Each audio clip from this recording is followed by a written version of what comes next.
ये कहानी शुरू होती है डैन बी से, जो अपने स्कूल के लास्ट ईयर में है और कुछ ही दिनों में उसके यूनिवर्सिटी के एंट्रेंस एग्जाम्स होने वाले हैं। पर प्रॉब्लम ये है कि वो मैथ्स में बहुत ज़्यादा कमज़ोर है और हमेशा मैथ्स की क्लास में सो जाती है, जिससे चिढ़कर एक दिन टीचर उसे बोर्ड पर बुला लेते हैं।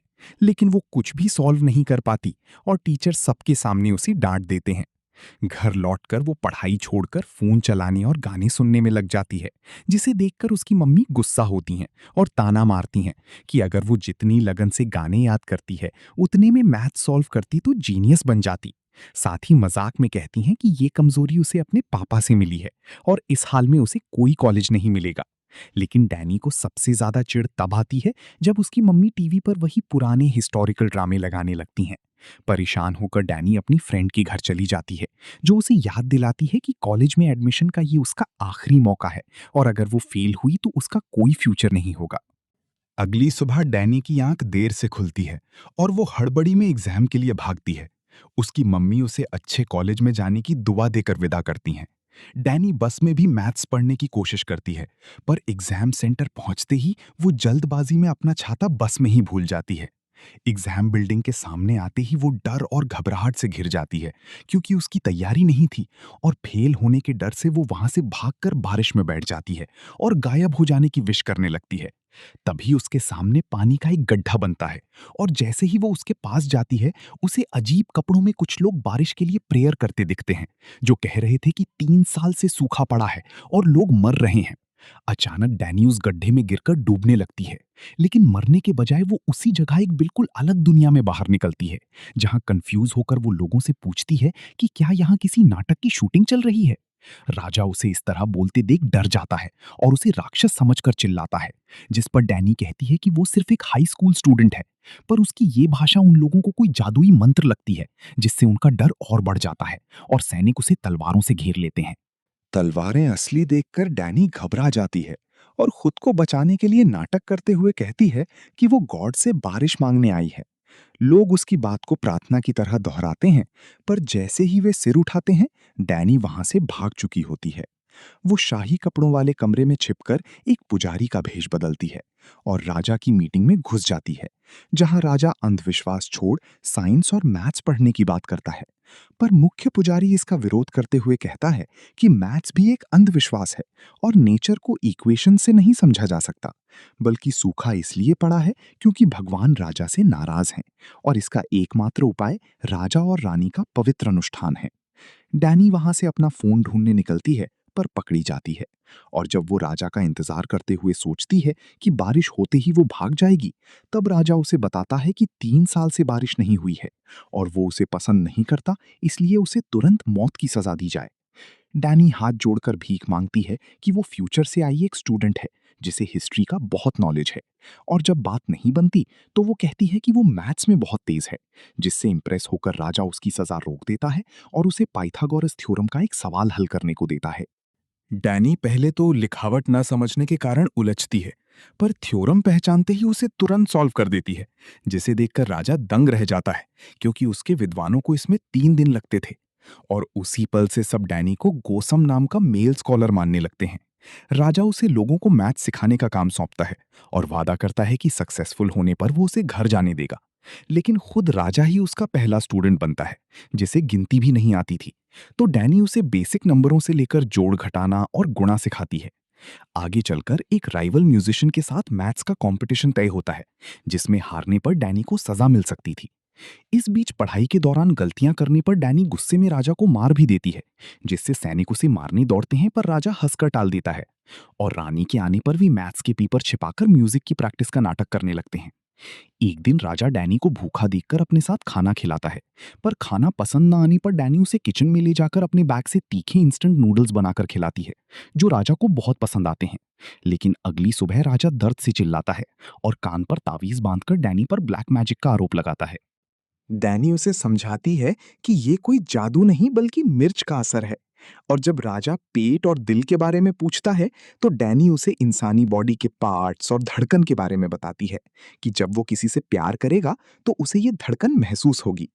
राजा उसके नॉलेज से इंप्रेस होकर उसे जोसियन के सभी विद्वानों को साइंस और एग्रीकल्चर सिखाने का काम देता है, और एक रात जब राजा उसे संतरा देता है तो डैनी के नॉर्मल ढंग से थैंक्स कहने पर राजा नाराज हो जाता है कि उसने इस कीमती फल की रिस्पेक्ट नहीं की। अगले दिनों में वे आंगन में खेल खेलते हैं जिससे राजा बरसों बाद दौड़ता है। वहीं दूसरी तरफ राजा अपनी होने वाली दुल्हन से कहता है कि उसे जादुई लव पोशन पिलाया जाएगा जिसके बाद उनकी शादी होगी। पर वो कटोरा गलती से डैनी पी लेती है और अजीब हरकतें करते हुए महल में सो जाती है। सुबह उठकर वो माफी मांगती है पर राजा उसे भूल जाने को कहता है और बाहर घूमते हुए वादा करता है कि मिशन पूरा होने पर उसे शाही पद और घोड़ा मिलेगा। लेकिन डैनी कहती है कि वो बारिश होते ही अपने वर्ल्ड में लौट जाएगी, जिस पर राजा कहता है कि तब तक वे दोनों राजा प्रजा नहीं बल्कि बराबरी के दोस्त रहेंगे। अगले दिन पुजारी डैनी को राजा का मजाक उड़ाने के आरोप में अरेस्ट कर लेते हैं और उसे टॉर्चर करने की तैयारी करते हैं। पर राजा बीच में आकर उसके नॉलेज की दुहाई देता है, जिस पर मुख्य पुजारी शर्त रखता है कि अगर 2 हफ्ते में बारिश नहीं हुई तो उसे मार दिया जाएगा। डैनी हार नहीं मानती और कैलकुलेशन करती रहती है और महल के म्यूजिशियन की मदद से एक रेन गेज यानी बारिश नापने का यंत्र बनाती है। तभी अचानक आसमान से तेज बारिश होने लगती है। डैनी खुशी से झूम उठती है, पर राजा को याद आता है कि वो बारिश होने पर चली जाएगी। वो उसके पास दौड़कर जाता है, जहां डैनी रेन गेज के सामने रो रही होती है। राजा उसे तुरंत भागने को कहता है और उसके लिए मिंग जाने वाली जहाज का इंतजाम करता है। पर डैनी रोते हुए कहती है कि वो अपनी पूरी लाइफ भागती रही है और इस दुनिया में भी भागने के चक्कर में ही आई थी। तभी वहां वो म्यूजिशियन आता है, जिसे पुजारी ने डैनी को फ्यूचर का इंसान मानकर मारने को भेजा था। वो म्यूजिशियन डैनी को सेफली जंगल ले जाता है और बताता है कि वो जानता है कि डैनी एक लड़की है, पर उसका राज सीक्रेट रहेगा क्योंकि वो एक भला इंसान है। उधर महल में पुजारी राजा पर प्रेशर बनाता है कि डैनी की सिखाई बातें और उसकी बनाई नई आसान लैंग्वेज को नष्ट कर दिया जाए ताकि ट्रेडिशन बचा रहे। पर राजा उसे ढूंढने घोड़े पर निकल जाता है। जंगल में सैनिक डैनी को घेर लेते हैं, पर म्यूजिशियन उनसे लड़ता है और वहां रानी भी पैरों से खून बहते हुए उन्हें ढूंढते हुए पहुंचती है। डैनी रास्ते के एक दोराहे पर धूप की डायरेक्शन देखकर आगे बढ़ती है और समुद्र किनारे पहुंचती है, जहां राजा पहले से उसका इंतजार कर रहा था। सारी रात वे तारों को देखते हैं और राजा अपने दिल की बात बताते हुए कहता है कि वो आम जनता के लिए 28 अक्षरों की एक आसान वर्णमाला बना रहा है। तभी डैनी अपने बैग से फ्यूचर के पैसे निकालती है, जिस पर उसी राजा की फोटो छपी थी, और उसे यकीन हो जाता है कि राजा कामयाब होगा। महल लौटकर राजा जनता की सेवा करने वालों को सैलरी देने की घोषणा करता है, जिसे पुजारी भी मान लेता है। पर दरबारी गोसम को सजा देने की मांग करते हैं। फिर भी डैनी छिपकर राजा को पढ़ाती रहती है। इस बीच डैनी महल में छिपकर खाती हुई रानी से मिलती है, जिसे वजन बढ़ने के डर से भूखा रखा जाता था। डैनी उसे नूडल्स देती है और दोनों सहेलियां बन जाती हैं। जिसके बाद रानी राजा और राजमाता को बताती है कि डैनी को राजा की रखेल बनना चाहिए। अचानक दासियां डैनी को तैयार करने लगती हैं और जब उसे पता चलता है कि उसे राजा के पास भेजा जा रहा है तो वो भाग खड़ी होती है। राजा उसे ढूंढकर एक कमरे में लाता है, जहां डैनी विरोध करती है कि वो सिर्फ 19 साल की है। पर राजा हंसकर कहता है कि वो जानता है कि वो लड़की है और वो उसे नुकसान नहीं पहुंचाएगा, बल्कि ये सब उसकी मम्मी को शांत करने के लिए है। अगली सुबह डैनी दुविधा में होती है कि वो अपने समय में वापस जाए या नहीं। तभी रानी उसे राजमाता से मिलाने ले जाती है, जो बिल्कुल डैनी की असली मम्मी जैसी दिखती हैं, और डैनी उन्हें देखकर रो पड़ती है। उस रात वो राजा के बनाए नए एस्ट्रोनॉमिकल सिस्टम और 28 अक्षरों की वर्णमाला को देखती है। राजा उसे शाही हेयरपिन पहनाकर हमेशा के लिए साथ रहने को कहता है, पर डैनी रोते हुए मना कर देती है कि उसकी मम्मी उसका इंतजार कर रही होंगी। जिससे नाराज होकर राजा कहता है कि फ्यूचर इस बीमारी वाले जोसियन से बेहतर है, और वो वहां से चला जाता है। तभी कोई डैनी के सिर पर वार करके उसे बेहोश कर देता है और उस बिल्डिंग में आग लगा देता है। राजा अपनी जान पर खेलकर उसे आग से बचाता है और अगले दिन मुख्य पुजारी को चोरी और हमले के सबूत के साथ पकड़ लेता है। पुजारी कहता है कि अगर ये नई लैंग्वेज फैली तो युवा फ्री सोचने लगेंगे, जिससे किंगडम नष्ट हो जाएगा। पर राजा कहता है कि वो लोगों के सपनों को पूरा करने वाला राजा बनना चाहता है। इसके बाद आसमान में बादल छा जाते हैं और हल्की बारिश शुरू होती है। डैनी सबसे विदा लेती है और राजा उसे समुद्र तट तक छोड़ने जाता है, जहां डैनी उसी तालाब में कदम रखती है और डूब जाती है। अगले ही पल वो अपने वर्ल्ड के उसी कीचड़ वाले गड्ढे में बाहर आती है, जहां सिर्फ कुछ ही सेकंड बीते थे। वो दौड़कर परीक्षा हॉल पहुंचती है और एग्जाम देती है।